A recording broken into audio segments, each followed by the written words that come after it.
سلام علیکم دوستانو، هیله ده چې روغ جوړ خوشحاله وایاست. خوشحاله یم چې یو ځل بیا زه د ټیکنالوجي چینل د لارې ستاسې په چوپړ کې یم د یو له نوي معلوماتو سره. دوستانو تېرې ویډیوګانې زموږ که تاسو نه وي کتلې نو مهرباني هغه وګورئ.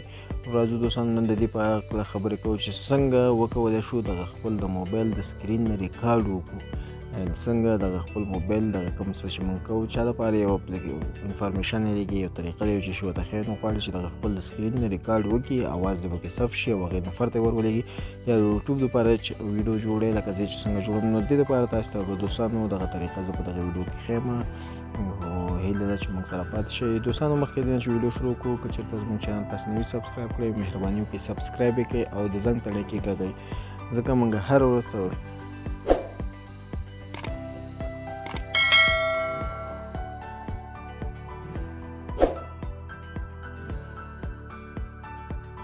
دغسې ښکلې ښکلې ویډیوګانې معلومات تاسې دغه چینل کې اپلوډ کوو.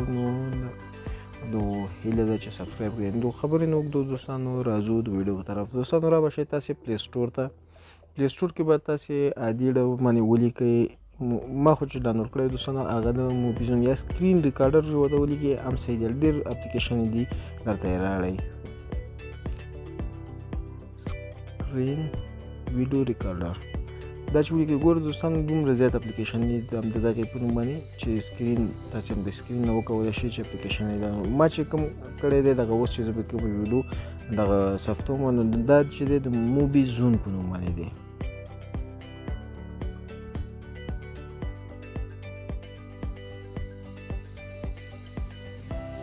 موبي زون په نوم باندې دی دوستانو. ګورئ ما دغه اپلیکیشن دی اپډیټ غواړي دغه یې راوتی دی ورژن. نو دغه د انسټالول نه وروسته به دوستانو تاسې راشئ سمپل ګورئ دوستانو دغه باندې به خالي کلیک وکړئ.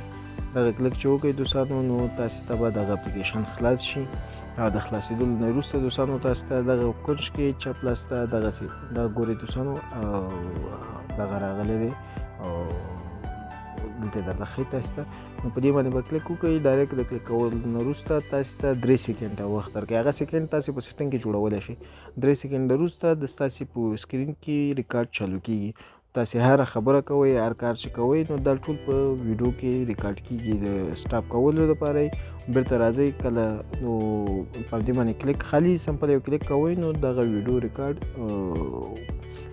سټاپ کېږي. نو اوس ما ویډیو ریکارډ چالان کړی ده نو نشم کولی چې تاسو ته یې زه وښیم، ځکه که دا هم ریکارډ بندېږي نو تاسو ته یې زه نشم ښودلی. نو دغه طریقې دوستانو د دغې هیله ده چې ویډیو مو خوښه شوي وي. د نورو ښکلو ویډیوګانو لپاره زموږ چینل سبسکرایب کړئ، ځکه موږ هره ورځ داسې ښکلي ښکلي معلومات په خپل چینل کې اپلوډ کوو. تر بیا مو الله مش